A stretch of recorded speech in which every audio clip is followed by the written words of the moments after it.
chase for the NASCAR Sprint Cup gets kicked off here at Chicagoland Speedway for the MyAFibRisk.com 400. Kevin Harvick, Joey Logano, green flag in the air, we're underway.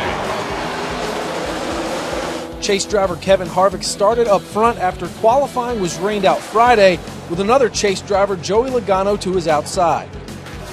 Early in the race, Denny Hamlin, who started 29th, makes contact with A.J. Allmendinger. They both go spinning, and the chase driver was in trouble early, going a lap down due to pit stops to make sure the 11 was damage-free. On the restart, Martin Truex Jr. gets the better of the reigning Sprint Cup Series champ Kevin Harvick. He takes it 3 wide into turn 1, and Martin Truex shot to the point. Martin Truex Jr. jumping out in front of the field here in Chicagoland. Just shy of 50 laps into the race, Kyle Busch powers by Martin Truex Jr. as Joe Gibbs Racing leads their first laps of the day. Green flag pit stop started shortly after that, and trouble for another Joe Gibbs driver. Carl Edwards was hit with a pit road speeding penalty and had to serve a costly pass-through under green. By lap 71, 4 of the 16 chase drivers found themselves a lap down as Denny Hamlin, Carl Edwards, Clint Bowyer, and Paul Menard were all down at least a full circuit to the leader, Kyle Busch. Later, more trouble for drivers contending for a Sprint Cup title.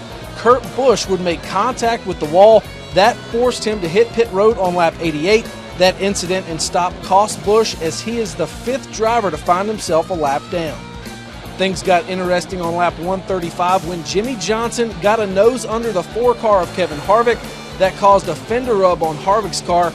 Jimmy Johnson got into the side of the 4 of Harvick. Smoke now out of the left rear of Harvick. 3 laps later, Harvick's tire let go and he backs it into the wall.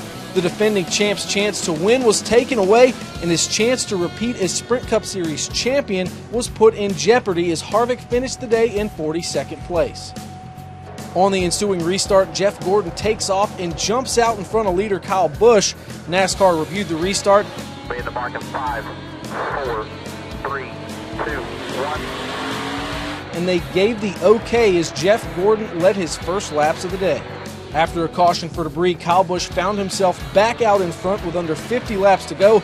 Kyle gets a challenge by his older brother Kurt, who was a lap down earlier in the race, and the 41 of Stewart-Haas Racing was out front. On lap 258, the caution would fly for debris in turns 1 and 2.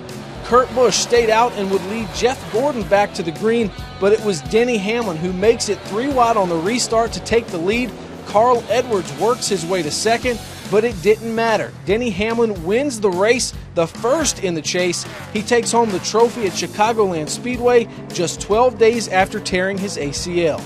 I think we can make a run. I mean, I've told everyone, these chase tracks set up better for nobody than it does for me as the chase goes on. So I think the next round is the most challenging for us personally.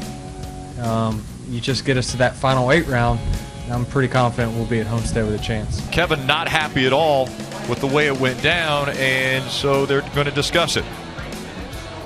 And maybe a little more than discussion. I just held my ground, and he just slammed it in the side of the door like I wasn't even there. So the spotter was telling me 4 wide, and I guess he just figured that he'd come up the racetrack. Last year, Kevin Harvick had to win the last 2 races of the year to win his title. And when asked what he had to do in New Hampshire to move on in the chase, his answer was simple. He said win. For NASCAR.com, I'm Jonathan Merriman.